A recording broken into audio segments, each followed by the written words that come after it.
여러분 안녕하세요. 디센터 노윤주 기자입니다. 암호화폐 시장은 정말 예측이 어려운 분야 중에 하나인데요.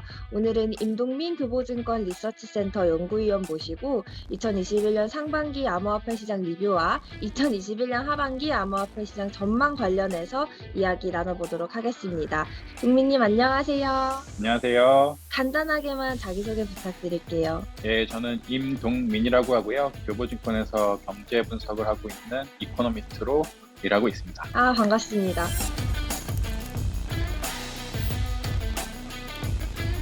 우선은 네, 간단하게 올해 상반기 있었던 이슈들을 좀 리뷰를 해 보고 싶은데 상반기에 네, 비트코인 가격이 8천만 원까지 올랐거든요. 그래서 네, 어떤 이유에서 이렇게 갑자기 비트코인 가격이 급등했다고 보시는지 궁금합니다. 네. 간단하게 좀 리뷰를 해보면 올해 암호자산 시가총액의 최고점은 5월 달이었던 것 같아요. 5월 달에 한 2조 5천억 달러까지 아주 빠르게 상승을 했었었고요.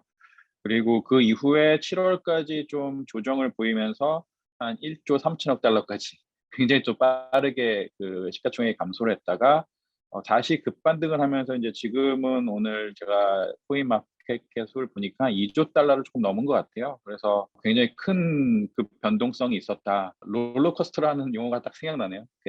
굉장히 올라갔다 급하게 올라갔다가 아주 빠르게 내려갔다가 또 다시 지금 이제 그 빠르게 다시 올라가는 근데 이제 그 노윤주 기자님께서 말씀하셨었던 그런 이제 암호자산 시장의 상승 그리고 조정 이런 것들의 어떤 이벤트들을 보게 되면은 암호자산 강세장은 작년부터 시작됐던 것 같아요. 한 작년 하반기 때부터. 그래서 2020년대부터 시작이 됐는데 뭐 거시적으로는 코로나19가 있었죠. 코로나19 사태가 되게 되면서 과잉 유동성 상황이 아주 빠르게 연출이 됐습니다. 예, 그런 상황들이 있었고 그러면서 이제 자산 버블이 좀 동시에 발생된 측면이 있었죠. 예, 그런 부분에 있어서 암호자산이 같이 시세가 분출된 영향도 있었던 것 같아요. 그리고 작년에 좀 이제 암호자산 시장의 그 내용들을 좀 세부적으로 보게 되면은 마이크로 스트래테지나 그 다음에 그레이스케일이라든지 미국에서 암호자산에 투자하는 비이클들이 조금 그 본격화돼서 출현되게 된 것 같아요. 그래서 소위 말하는 좀 고액 자산가들이나 기관 투자가들의 자금들이 작년부터 유입되기 시작했었다. 이런 것들은 이제 또 암호자산 시장이 좀 특이한 점이라고 볼 수가 있겠고요. 그리고 조금 더 이제 근본적인 관점에서 본다라고 하면은 작년에 페이팔, 스퀘어, 비자, 테슬라 이런 그 미국의 테크 기업들이 이 암호자산을 투자 자산으로서 이제 본격적으로 좀 보유하기 시작했고, 그다음에 결제 솔루션으로 도입하려는 움직임들이 조금 더 구체화됐다. 이런 부분들이 있었던 것 같아요. 그리고 이제 올해 들어서는 그 이더리움에서는 그 네트워크 업데이트가 대규모 업데이트가 있었고요. 그래서 여러 가지 요인들, 뭐 거시적인 요인들, 그다음에 기관 투자가들의 자금 유입이 된 어떤 그 투자 비이클들이 출연하게 된 점들, 그다음에 그 미국의 테크 기업들이 여러 가지 그 비즈니스 모델을 도입하는 그런 점들, 그리고 그 이더리움이나 이런 부분들에 대해서 그 네트워크의 업데이트가 이루어진 점들 여러 가지가 어울리게 되면서 암호자산 시장이 작년에 비해서는 굉장히 좀 빠르게 올라오게 된 것 같습니다. 방금 말씀하셨던 것처럼 올해는 좀 기관 투자자들이 암호화폐 시장에 많이 유입이 된 것 같은데요. 네. 기관이 암호화폐 시장을 좀 주목했던 특별한 이유가 있을까요? 암호자산의 잠재력에 대해서 이제 점점 더 보는 것 같습니다. 그래서 블록체인 기술과 암호자산은 기존의 금융이나 그다음에 기존의 기업들이 하지 못하는 포용적인 그리고 확장성 있고 지속 가능한 가치를 창출할 수 있는 그런 그 생태계를 구축할 수 있잖아요. 그러니까 그런 부분들에 대해서 이제 기관 투자가들이 재평가하는 관점으로 볼 수가 있겠고요. 그리고 이제 또 한 가지는 이제 전통적인 기관 투자가들이 주식이나 채권이나 뭐 부동산이나 이런 전통 자산들을 보고 있을 텐데, 근데 이제 그 전통 자산들의 어떤 그 밸류에이션이 굉장히 높아지는 것도 좀 새로운 그 잠재력 있는 자산은 무엇인가, 뭐 이런 부분들을 또 찾는 것도 굉장히 좀 중요한 터닝 포인트인 것 같습니다. 기관 투자자가 유입되기도 했지만 신규 그냥 리테일 투자자들도 많이 유입이 됐거든요. 그래서 네. 일각에서는 좀 "투자 과열이다."라고 말할 정도로 좀 상황이 되게 뜨거웠는데 요런 상황에 대해서는 좀 어떻게 평가를 하셨나요? 뭐 그 디지털 네이티브의 세대적인 특징이 있는 거고요. 그리고 지금은 이제 경제가 좀 구조적으로 전환되는 시점에 있잖아요. 이런 시점들, 그다음에 자산 버블이 유지되는 국면에서 이런 그 개인 투자자들의 그 투자 참여 이런 현상들이 지속되게 될 것 같아요. 그리고 이전과는 좀 다른 그 분명히 이제 좀 과열적인 측면이 있는데 이전과는 그런 특징들이 많이 나타나게 될 것이고 그리고 다른 대처가 필요하다고 생각이 됩니다.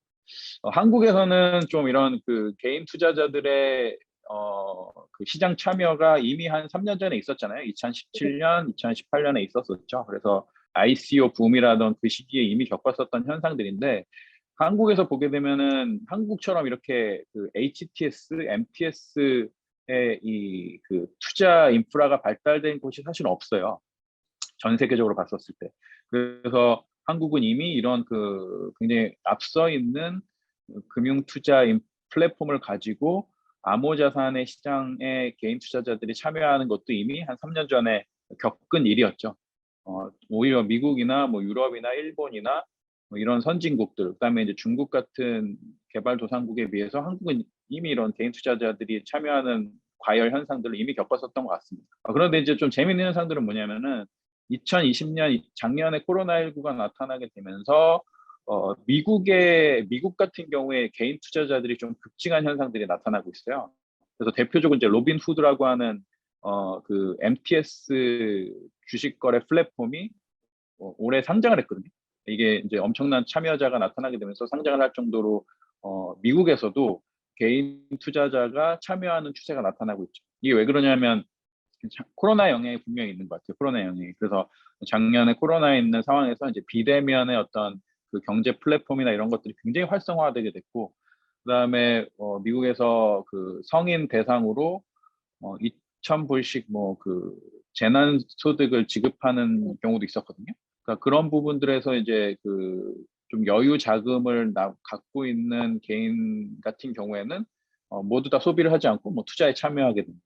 그래서 코로나19가 분명히 좀 중요한 전환점이 된 것 같습니다. 그래서 결론적으로 요약을 하게 되면은 지금 상황에서는 하여튼 그 개인 투자자들이 직접 자기의 그 모바일 디바이스를 가지고 적극적으로 참여하는 그런 현상이 나타나고 이러한 현상들에 따라서 이제 투자 과열이 간헐적으로 발생되는 빈번하게 발생되는 그런 현상들이 나타나게 되고 이것은 예전에 있었던 그런 좀 기관 투자가들 중심으로 이렇게 진행되었었던 시장에서 발생된 과열과는 분명히 다른 측면이 있게 되는 거죠. 네, 그런 측면들이 있는 것 같습니다.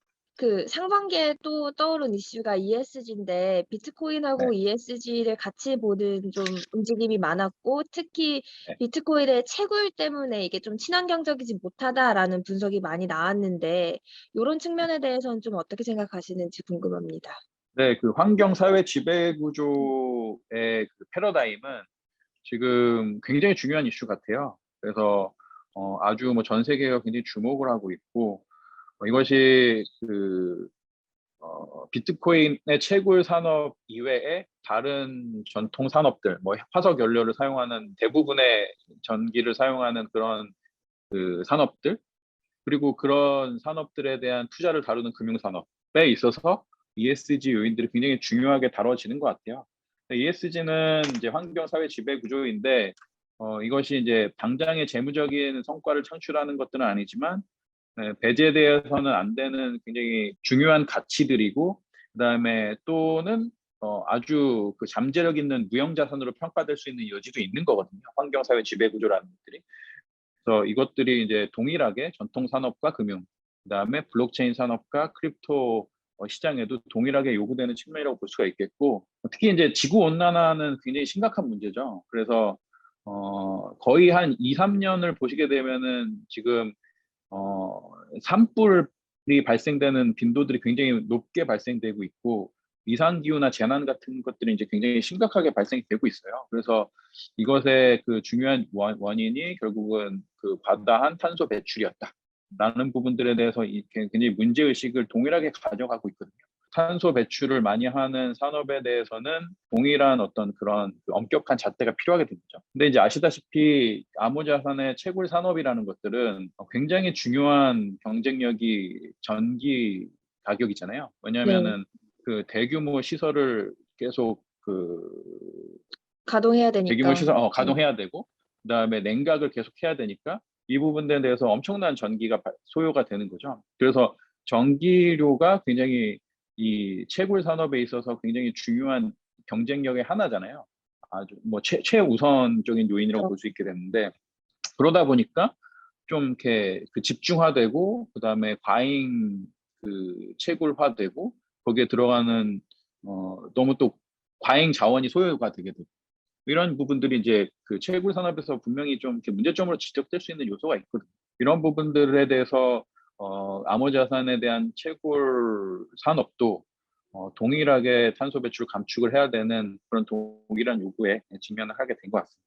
그래서 올해 이제 테슬라가 굉장히 이거 관련돼 가지고 엄청난 노이즈가 있었잖아요. 그쵸. 그래서 투자 자산으로 보유하고 결제 솔루션으로 도입하라고 발표를 했다가 번복을 했는데 그것의 중요한 이유가 비트코인의 채굴에 있어서 과다한 네. 탄소 배출 때문이었다.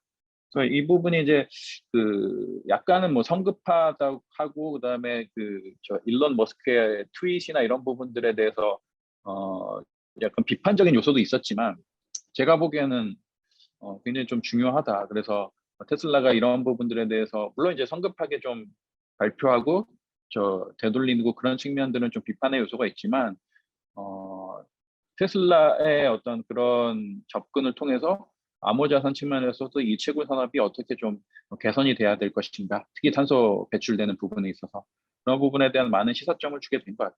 네. 그 채굴이라는 부분은 쪼금 비판을 받았는데 비트코인이나 뭐 다른 암호화폐 소셜 그 S 부분에 대해서는 이 네. 암호화폐가 금융 소외계층에게 도움을 줄 수 있다라면서 그 부분이 부각이 많이 된 것 같아요. 요런 네. 관점에 동의하시는지 궁금해요.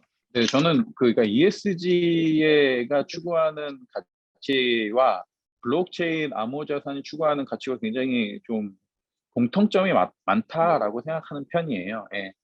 특히 이제 말씀하신 대로 암호자산은 암호자산의 블록체인과 암호자산이 추구하는 어떤 지향점들은 여러 가지가 네. 있는데 가장 중요한 요인 중에 하나는 금융 포용성이라거든요. 음. 금융 포용성. 이것이 이제 핵심적인 비전이자 가치를 줄 수 있고 이런 핵심적인 비전과 가치에 따라서 다양한 비즈니스 모델, 금융 산업의 비즈니스 모델들이 나올 수 있다라고 보여지거든요.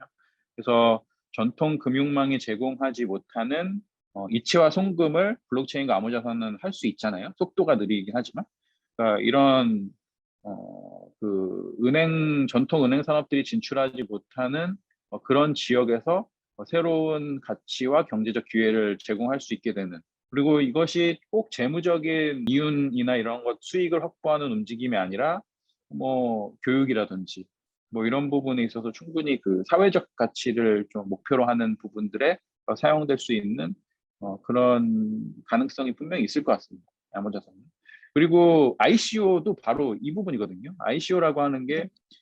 개발의 초기의 프로젝트에 사실은 투자가 아니라 기부하는 성격이잖아요. 그쵸. 너무 규모가 커지고 그다음에 이게 이 토큰이 빨리 상장이 되고 뭐 시세가 형성이 되고 이런 것들에 따라서 아주 빠르게 투자화되긴 했지만 사실 근원적인 생각은 초기 개발 프로젝트에 대한 기부 성격이거든요. 이것이 꼭 돈이 돼야 된다라는 것이 아니라 네. 이런 개발 프로젝트가 필요하다라고 생각하면은 그 개발자들한테 지원을 해줄 수 있는, 기부를 할 수 있는 그런 것에서 출발한 게 ICO거든요. 이것은 다시 말하면은 재무적 성과가 아니든 사회적 가치 창출할 수 있는 개발 프로젝트에 기부하는 성격이 되는 거죠.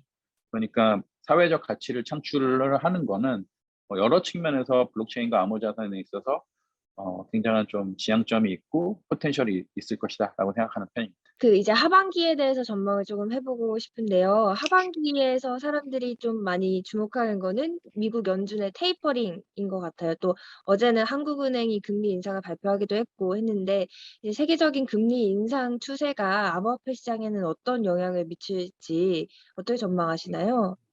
테이퍼링은 한국말로 하게 되면은 자산 매입 축소거든요. 네. 자산 매입 축소인데 자산 매입 축소라는 것들은 자산을 매입하는 강도를 줄여간다는 의미예요. 결국 이 얘기는 정확하게 얘기를 하면은 유동성을 엄청 많이 풀었다가 조금씩 그거를 유동성 푸는 속도를 조절하는 거거든요. 이것은 전혀 긴축이 아니에요, 테이퍼링은.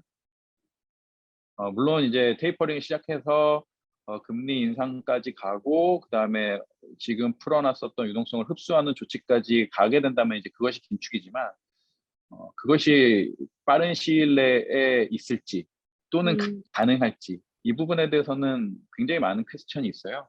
그래서 미국의 소위 말하는 테이퍼링은 사실은 그 전혀 긴축적인 조치가 아니기 때문에 제가 보기에는 암호자산, 뭐 또 그 주식시장 이런 전통 자산 시장이나 크립토 자산 시장에 영향을 미칠 변수가 아닌 것 같아요. 한국이라든지 다른 그 인플레이션이나 또는 이렇게 자산 버블에 또 우려가 있는 국가들 그리고 자본 유출 저금리 때문에 자본 유출이 돼서 외환 시장에 좀 충격을 가할 수 있는 그런 위험이 있는 국가들 같은 경우에는 이제 금리를 좀 인상하고 있거든요. 음. 그렇지만 전 세계 유동성의 그 큰 흐름을 그 큰 흐름의 영향력이 큰 미국, 유럽, 일본, 중국 이런 국가들은 지금 전혀 그 유동성을 흡수하려는 조짐이 전혀 없습니다. 아직은. 그렇기 때문에 지금 이런 통화 정책으로 영향을 특히 이제 암호자산이 영향을 받을지에 대해서 생각하는 것은 너무 좀 시기상조인 것 같아요. 음. 그러면 반대로 좀 별로 걱정할 필요가 없다고 생각해요. 네. 다행히 그럼 좀 네. 반대로 주목해 봐야 되는 이슈는 있을까요? '아 이런 이슈는 좀 시장에 영향을 미칠 수 있겠다.' 하시는 것. 올해 이제 하반기도 많이 지났죠. 4분기 내년 그쵸. 정도로 이제 가서 이제 연속적으로 좀 봐야 될 것 같은데 국내 가상자산 사업자 신고 여부는 굉장히 중요할 것 같아요. 음. 지금 그 암호자산 시장에서 매우 그 법정 화폐가 유입되는 것에 큰 역할을 하는 국가 네. 중에 하나가 한국이거든요. 그러니까 한국의 이 가상자산 사업자의 다들이 어떻게 그 신고가 될 것이며 그다음에 이것으로 인해서 그 유동성 그 크립토 시장에 한국에서 유동성이 유입되는 것들이 어떻게 결정될 것인가 이런 건 굉장히 중요한 요소가 될 것 같습니다. 그럼 이제 마지막으로 우리 암호화폐 시장에 대한 종합적인 전망 한 말씀만 부탁드리겠습니다. 어떻게 바라보고 계신지? 네. 뭐 장기적으로 저는 이게 분명히 포텐셜이 있는 움직임이고 그 포텐셜이 있는 새로운 그러니까 이전의 금융기관이나 비즈니스 모델이 창출하지 못하는 새로운 가치 창출할 수 있는 그 잠재력을 지닌 기술이고 자산이고 자본이잖아요. 그러니까 이런 부분들에 있어서 잠재력이 있습니다. 그래서 그런 부분들에 대해서 이제 파생되는 오늘 그 말씀드린 여러 가지 움직임들, 뭐 미국 네. 기업들이라든지, 뭐 한국에 관련된 그 금융투자 제도라든지, 그다음에 블록체인 네트워크 자체에서 벌어지는 그런 그 진보 혁신이라든지, 뭐 이런 것들을 계속 살펴보면서 그 투자 가치를 좀 살펴볼 필요가 있을 것 같아요. 좀 궁금하시는 것들은 이제 뭐 단기 시장의 움직임일 텐데, 제가 그냥 갖고 있는 견해는 그러니까 롤러코스터의 견해죠. 그래서 올해 굉장히 작년부터 올해까지 굉장히 빠르게 올랐다가 초까지 그다음에 빠르게 그 위축이 됐고 또 빠르게 회복이 됐거든요. 그래서 제가 가진 생각은 일단은 지금 한 2달간 굉장히 가파르게 올라왔기 때문에 좀 조정을 거치는 음. 기간이 있지 않을까 이렇게 생각이 되는데 근데 그 기본 자산을 바라보는 관점, 기본 자산을 제가 네. 전망하고 경험하는 거랑 암호 자산은 확실히 다르더라고요. 아 확실히 많이 달라요. 다른가요? 그러니까 예측 불가능합니다. 진짜 확실히. 그래서 이 부분에 있어서는 이제 역시 단기 흐름보다는 저는 음. 이 암호 자산 시장을 정말 그 장기적인 안목으로 접근하는 게 꼭 필요하다. 이게 그냥 괜히 드리는 말씀이 아니라 그래야만 성공할 것 같아요. 그래서 장기적인 관점을 갖고 좀 네. 살펴보시는 게 더 좋을 것 같아요. 네. 오늘 이렇게 네. 비대면 인터뷰 응해 주셔서 너무너무 감사드립니다. 앞으로도 좀 다양한 견해 있으시면 항상 디센터에 연락 주시면 저희가 잘 반영하도록 하겠습니다. 감사합니다. 네, 감사합니다.